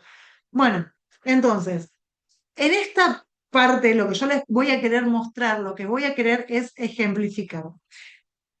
De todos los casos con los que yo vengo trabajando hace muchos años, hay un caso que me ha sido de estudio y me ha llamado bastante la atención. Y he encontrado bibliografía también que dije, ups, a ver, no fue solamente lo que me pasó a mí, se ve que hay colegas en el ámbito del cuerpo médico forense que también han tenido que evaluar este tipo de casos, porque hay veces que nos llegan, a ver, yo que les hable de daños y perjuicios, de choques, de accidentes, es como muy común, que les hable de despidos en lo laboral es muy común. Ahora, la mala praxis médica no es tan común. Sin embargo, en los últimos años hubo un incremento en los juicios por mala praxis médica. Entonces también, ¿qué pasa? Como también falta esto de los instrumentos específicos para poder evaluar si la persona que está denunciando mala praxis realmente está traumatizada, realmente presenta un daño psíquico en función a lo que le pasó, se ha convertido en un campo muy complejo de poder responder. De poder responder, vuelvo, por la falta de conocimiento de instrumentos, porque cuando tenemos los instrumentos con fundamentación se responde todo. ¿Qué es lo que pasó acá? Que en las estadísticas se muestra que el negocio, entre tantas otras cosas, el negocio de las aseguradoras se ha incrementado. Entonces, este negocio también se ha llevado a que las personas realicen más denuncias que antes. A mí me tocaron tres casos en el último año como perito, yo soy perito de parte y perito de lista en CABA. Yo como perito de lista trabajo en el ámbito civil y laboral, civil, comercial y laboral. Me han tocado en el ámbito civil tres causas por mala praxis en función a cirugías estéticas. Me tocaba uno cada tanto, pero me llamó la atención que en el 2025 me hayan tocado tres causas. O sea, no es que nosotros no es que tenemos todo el tiempo cantidades o sea, puede haber un mes que tengamos más, menos, pero es un número para lo que hace la estadística que a mí me llamó la atención por la cantidad de causas que me llegan. Entonces dije, bueno, a ver, ¿qué es lo que está pasando acá? ¿Cuál era la denuncia? ¿Cuál era el caso? Una mujer de 50 años que se hace un implante mamario. Ella lo que comenta es que se hace el implante mamario y que cuando se iba a operar estaba muy bien, le hacen todo el prequirúrgico, estaba en óptimas condiciones, la verdad que se sentía muy bien. Cuando le hacen la cirugía, al día siguiente empieza a sentirse, más allá de los dolores que eran supuestamente esperables, rara. Y dice, denuncia, que su médica, que su cirujana, no le dio el lugar, no le dio importancia a sus dolores. Y según relata, le dio el alta antes de tiempo y eso trajo consecuencias como por ejemplo que se tuvo que ir a su domicilio con un drenaje, que tuvo determinadas secuelas que no eran las que se había hablado previamente. O sea, cuando uno va a pasar por una intervención, el médico te explica, te habla, bueno, mira, la operación va a ser así, va a durar más o menos tanto tiempo, te va a pasar esto, después de la operación, si vas a tener que tener un drenaje tanto tiempo, o no. O sea, la internación van a ser un día, 2 días, o sea, hay una explicación que se nos da. Digo que se nos da porque yo he pasado por cirugías y la cual realmente sí, me han explicado todo punto por punto. Después puede alguna cosa modificarse porque los organismos después responden, cada organismo responde en su momento como según el organismo, no hay una matemática para eso, ¿no? Pero bueno, es según lo esperable. Entonces esta mujer dice, no, de todo lo que me dijo, nada pasó. Y encima me cuenta, encima me termino, estoy muy mal con mi marido, estoy a punto de separarme, y este implante era el regalo de mis 50 que me hizo mi marido. Bueno, cuestión que esta mujer la cito, fue una situación que yo no podía avanzar con la entrevista. Fue una entrevista que me llevó como 3 horas. O sea, no podía, no, o sea, no paraba de llorar, no paraba de estar mal. O sea, era algo que yo decía, o sea, si yo me quedaba en la entrevista, esta mujer, el daño psíquico que yo le tendría que haber dado, era realmente 90, 100, no sé, era tremendo la congoja y todo lo que comentaba. Entonces, ¿ella qué contaba? Me contaba, no, porque yo me acuerdo que era octubre, eh, me dice, no, porque yo este no es un caso de este año el que les estoy presentando ahora. Me acuerdo que yo para estas fechas siempre me ocupaba de hacer los sanguchitos de miga,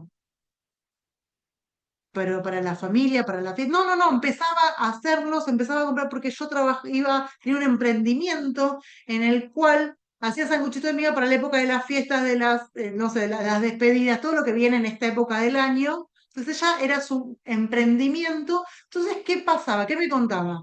Que ella no podía cortar. Entonces, claro, no podía cortar porque ella era diestra y la mamá que sentía afectada con su cirugía, con el drenaje, que después no llegó a encapsularse, o sea, pero ella mencionaba que le dolía, o sea, el dolor era algo que era incomprobable, pero el dolor ella lo manifestaba y estaba todo el tiempo en el médico porque manifestaba dolor. Entonces ella decía que cuando ella quería cortar para hacer, entonces le había afectado el área laboral. ¿Se acuerdan que antes les dije, cuando nosotros tenemos una situación de trauma, son distintas áreas? Le había afectado el área laboral según lo que relataba. Estaba muy mal con su marido. ¿Por qué? Porque a causa de sus grandes dolores y que nadie encontraba nada y que no podía, vivía discutiendo, ya no quería saber más nada. Al final el regalo de las cirugías del implante había sido lo peor que le había pasado en la vida, entonces era catástrofe. Le había afectado la vida social, porque no tenía ganas de salir, porque se veía mal, porque no se gustaba, porque le pasaba, o sea, ¿la veía yo así o cualquiera así? No, eso no importaba, era la autopercepción. Ella se autopercibía un monstruo y contra eso no podíamos ir. Entonces, cuando ella contaba todo esto, vuelvo a lo mismo. Si yo me quedaría solo con la entrevista, tenía, bueno, área afectada, área laboral. Afectada, área familiar. Afectada, área social. Ni que hablar de que no tenía relaciones sexuales. Entonces, todas las áreas de las que mencionan los autores que hablan acerca del daño psíquico, pobre mujer, todas.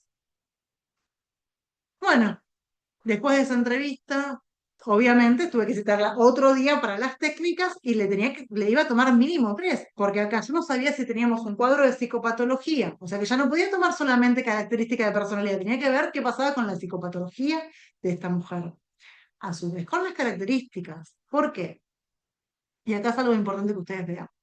Cuando se piden los puntos periciales, siempre se pregunta sobre la personalidad de base. ¿Por qué? Porque el trauma va a impactar en función a la personalidad de base de cada uno. Que la mía no es la misma que la de Francisco, ni la misma que de María de los Ángeles, ni la misma que Rosana. Cada uno tiene su estructura de personalidad. Y esa persona, y sobre esa personalidad, algo que a mí me puede ponerle, vamos por la calle, 2 personas. Nos pasa simultáneamente la misma situación. A mí me puede impactar de una manera y a la persona que conmigo de otra. Ah, pero sos una exagerada. No, o sea, tengo una estructura y a mí me impacta lo que pasó sobre mi estructura.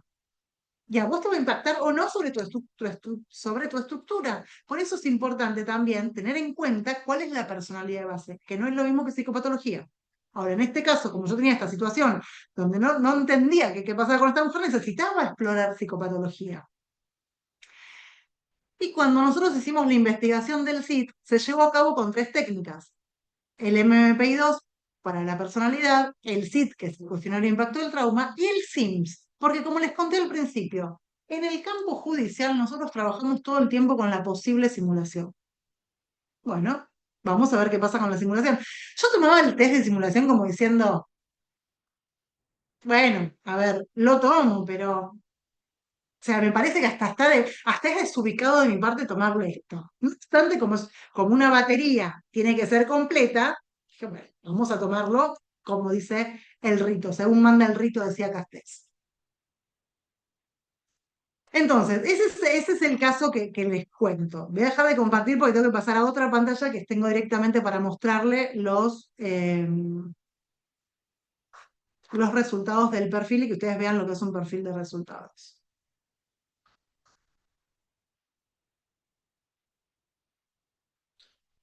A ver si se ven la pantalla nueva.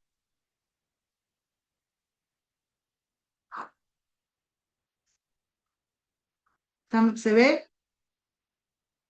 Bien. Se ve chiquito a la izquierda, pero si Bueno, empezás a bajar el PDF se va a ver más grande. sí, para que quiero. Ahora me quedaron todos los cuadraditos de nosotros, si no veo yo cómo hago para bajar esto. Ahí va. Y ahora si pudiera abrir esto. Ahí lo ven más grande. Sí, pero va a bajar a ver si vamos viendo las páginas de PDF. No, no, está bien, sí, pero yo quiero que a ver si la hoja en blanco la ven Sí, grande. perfecto, perfecto, perfecto. Perfecto. Bueno, este es el sitio, este es el cuestionario de impacto del trabajo.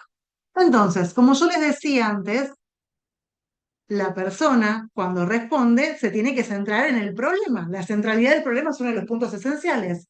Hay un montón de oraciones que ponen catástrofes, inundaciones, situaciones de abuso, robo con violencia, pérdida de un familiar. Bueno, la mujer puso algunas de las situaciones que ha padecido en su vida, que fueron accidentes graves de medios de transporte, acoso laboral y maltrato psicológico en el trabajo, enfermedad muy grave o de un ser querido, y cuando le dicen en estos dos renglones que ponga la situación, que describa brevemente la situación que más la traumó, ella pone mala praxis por cirugía estética de mamas. Lo cual, bien, se centró en el problema. ¿Qué quiere decir esto? Que ella va a responder sobre esta situación. O sea, no nos va a contestar ni por accidente, ni por acoso laboral, ni por otra enfermedad. Nos va a responder sobre la mala praxis. Y cuando se le pide que puntúe, y esto también es importante porque recuerden que después lo vamos a tener que situar en un baremo, que valore la gravedad de la situación, esta persona pone lesión grave, amenazas para su integridad física, escenas desagradables, amenazas para la dignidad personal, el honor, y cuenta que, bueno, tenía 49 años cuando le ocurrió directamente hace más de un año atrás. Cuando yo les contaba también acerca de lo que hace al perfil de resultados, esto es un perfil de resultados. Esto es lo que arroja un test. En este caso, el SIT. Entonces, por ahí está muy chiquito, yo se los voy a ir comentando. Cuando yo veo esto, digo, no, acá hay un error. No, no, esto no. Me equivoqué de persona, vuelvo a mirar. O sea, no, no. Eh, ¿Y por qué les digo esto? Esta primer parte que ustedes ven que dice escalas de validez es lo que da cuenta de si la persona podría estar simulando. ¿Por qué? Porque la inconsistencia, justamente, la inconsistencia no tiene que ver con la simulación, la inconsistencia tiene que ver con la validez del cuestionario. La inconsistencia es cuando la persona respondió sin prestar mucha atención o queriendo dar una imagen distinta o sea, la inconsistencia es Por ejemplo, que un ítem diga, tengo muchos amigos, y otro ítem más abajo diga, tengo pocos amigos, y los dos lo marque como verdadero. ¿Cómo? O tenés muchos o tenés pocos. Si vos marcas los dos verdaderos, es inconsistente. Entonces, cuando ya da inconsistencia, lo que nos dice la bibliografía es que es difícil de tomarlo como válido. Ahora bien, lo siguiente es la distorsión negativa. ¿Qué significa la distorsión negativa? Que cuando la distorsión negativa es muy alta, quiere decir que la persona exageró los síntomas terriblemente, que quiso mostrarse mucho peor de lo que realmente está. Para que ustedes puedan entenderme, porque tampoco no tienen por qué saberlo, son psicólogos, entonces no tienen por qué conocer nuestro lenguaje. Pero yo lo que les voy a mostrar, lo que les voy a explicar es muy sencillo. Todo lo que esté en verde es ok. Todo lo que está en verde más clarito es un y todo lo que esté en naranjo, naranjo un poquito más fuerte es danger. Che, acá, ojo crítico porque acá algo está pasando. Bueno, después de ver que ya de por sí la validez era como decir, menos mal que voy a avanzar con un Sims para ver si acá hay simulación. Ya se me caía la entrevista, pero todo, yo estuve 3 horas con esa mujer, no, no puede. A ver, ¿qué pasó? ¿Qué pasa acá?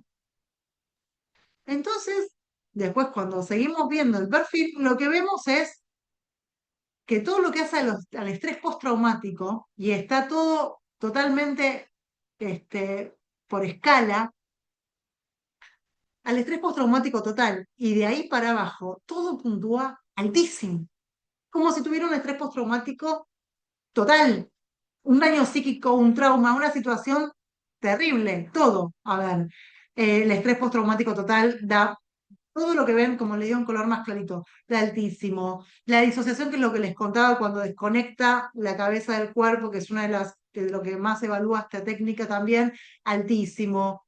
La centralidad en el acontecimiento, también como que su mundo era, no había, no, todo lo anterior no pasaba, era solamente esto, problemas somáticos, alteraciones del sueño, bueno, todo lo que hace a el trauma, los indicadores que hacen al trauma, altísimo. Bueno, claramente el gran problema que teníamos acá, o que tenemos acá, es esto de acá arriba, que es la validez. Este cuestionario no es válido. Por ende, todo lo que está debajo es exagerado, que significa metasimulación igual simulación. Bueno, entonces avancé con un MMPI-2 para evaluar la personalidad, a ver de quién está, a quién teníamos enfrente, y con un Sims, que a ver, creo que tengo que dejar de compartir y volver a compartir para poder mostrar. eh,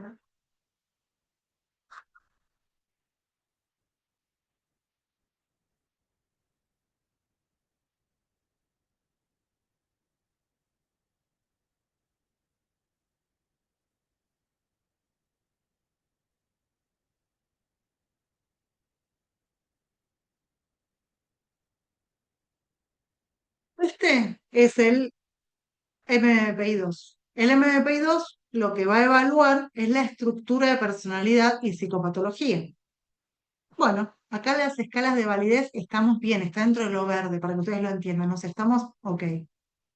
¿Y qué pasa con esta mujer? Y esta mujer tiene alta la hipocondría, la depresión, la histeria de conversión, la desviación psicopática. Bueno, dentro de la depresión después vamos a ver qué áreas de la depresión, dentro de la histeria de conversión también cuáles. Entonces, más allá de que esta mujer realmente tenía una patología, en este momento no había un trauma relacionado con causal a este hecho, que era la mala praxis.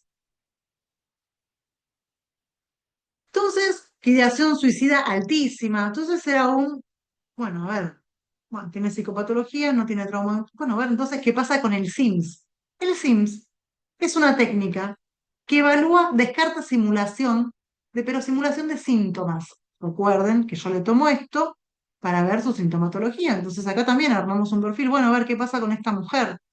Y nos da algo que parecería que psicopatológicamente es preocupante.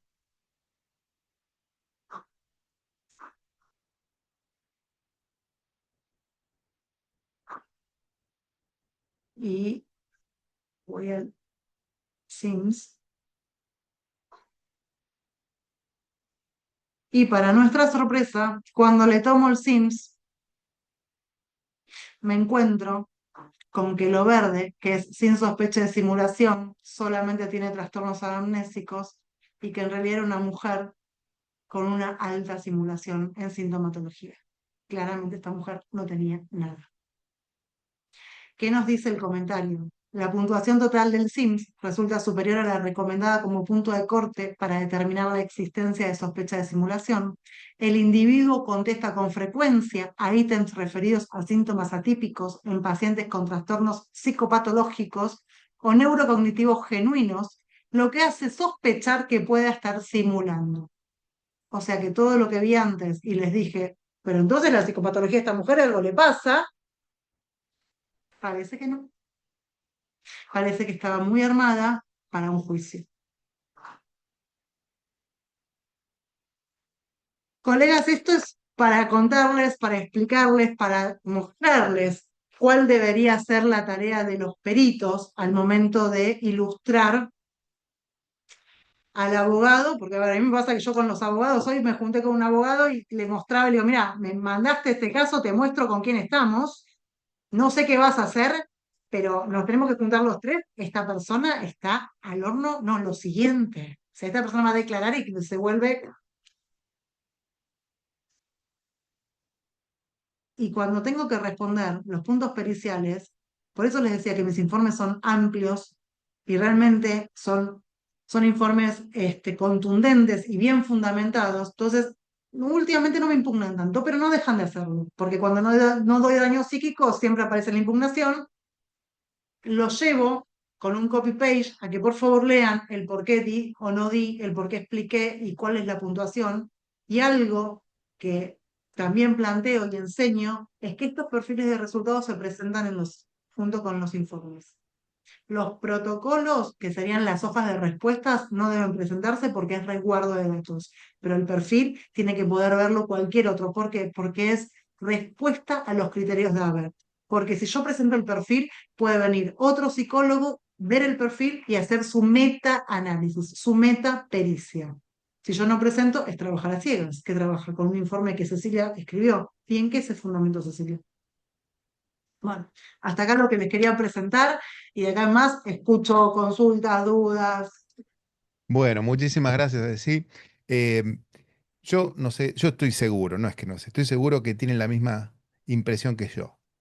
Si vos sos juez, te explican el ABC, lo verde, lo naranja, vos ves los rayones que se van al extremo y el psicólogo te dice, encuentro indicadores de simulación, te está hablando desde la ciencia, no te está hablando desde la a mí me parece, el ojo de buen cubero.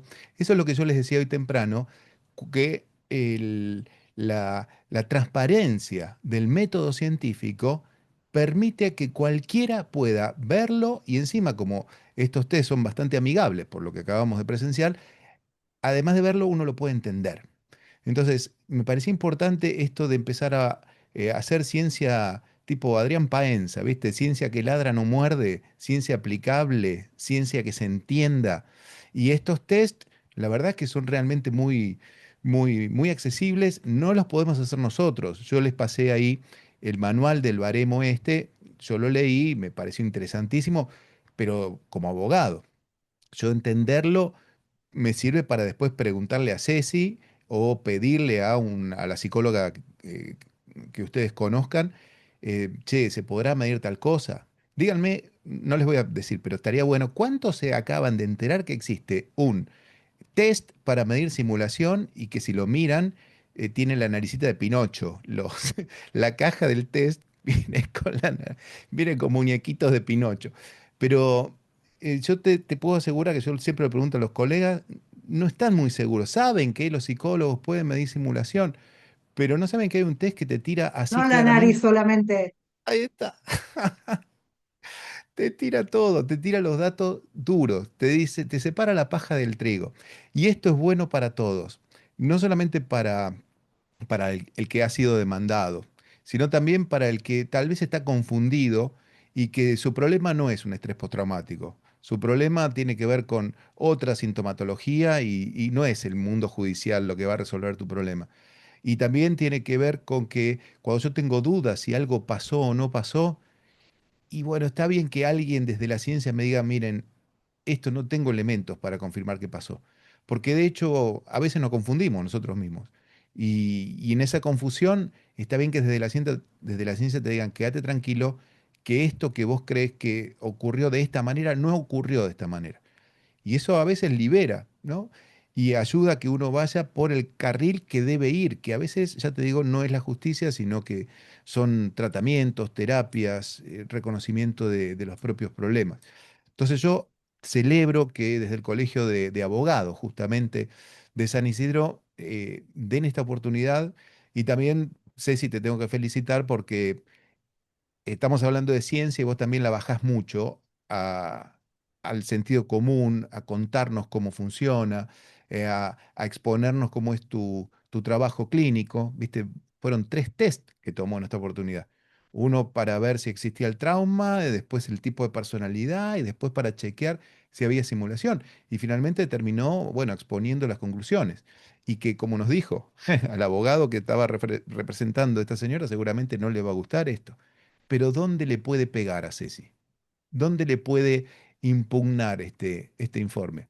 Si está impecable, si está basado en los criterios Daber, Que no si es, está basado en no soy yo ciencia. la que lo dice. Ahí está el punto, Fran, que no soy yo Además, la que lo dice. Yo siempre digo lo mismo. No soy yo la que lo dicen las técnicas. Yo te voy a contar y te voy a unir y te voy a hacer el análisis, pero vos lo vas a ver con tus propios ojos. O sea, no te lo estoy diciendo yo porque se me ocurrió. Me pasó una vez, me puse a discutir con una colega de infanto juvenil que me decía, pero vos no ves que el nene dibujó las manos muy entrelazadas de la mamá y él, que no ves que hay una simbiosis que, no, la verdad que no lo veo, no lo veo. Discúlpame, ¿sabes qué? No lo veo. ¿Sabes lo que veo yo? Veo un SENA que no tomaste. Un SENA es un test para evaluar problemas conductuales y emocionales en niños y adolescentes. Veo un SENA que no tomaste, donde nos podría dar un montón de información. Esas manos que me estás diciendo no las veo. A ver, esto me ha llevado a tener muchos problemas con mis colegas, ¿eh? Voy a audiencias y ¿qué pasa? Yo como les hablo a ustedes, les hablo a los jueces, y la verdad es que, porque para mí es ilustrar, es poder llevar saber, y eso lleva a que queda expuesta la otra parte y generalmente no me quieren mucho mis colegas, me llevo mucho mejor con los abogados que con mis colegas. Pero bueno, a ver, en algún momento vamos a hablar todos el mismo idioma, nos vamos a llevar todos bien. El punto es que no podemos hacer un como sí, es ciencia. es ciencia y nadie es profeta en su tierra. Y bueno, también te agradezco desde el derecho, te lo digo. Gracias por, bueno, bancar la parada de aportarnos un dato científico y que entiendo que te pelees con colegas porque tenemos mucha influencia psicoanalítica que, como dije al principio, es muy buena para algunas cosas, pero para otras, sobre todo en el ámbito forense, a veces quedan un poco desactualizadas. Bueno, Ceci, vamos a cerrar este encuentro. Dejamos un montón de material, dejamos cómo son los manuales. Les decía que está bueno para entenderlos, pero necesitan de un psicólogo que esté especializado en el tema, o que los conozca cómo utilizarlos. Les dejamos también libros de psicología vinculada con el derecho, el de psicología y derecho de familia y el psicología general para penal, laboral. Y bueno, seguiremos entonces difundiendo la palabra de aplicar ciencia al ámbito jurídico. Les agradecemos muchísimo la participación, el haber estado interesado. No se fue nadie, bueno, una sola persona, pero es una tasa de error bastante baja. Muchísimas gracias. Que tenga buenas tardes. Muchísimas gracias, Muchas Ceci, también. gracias.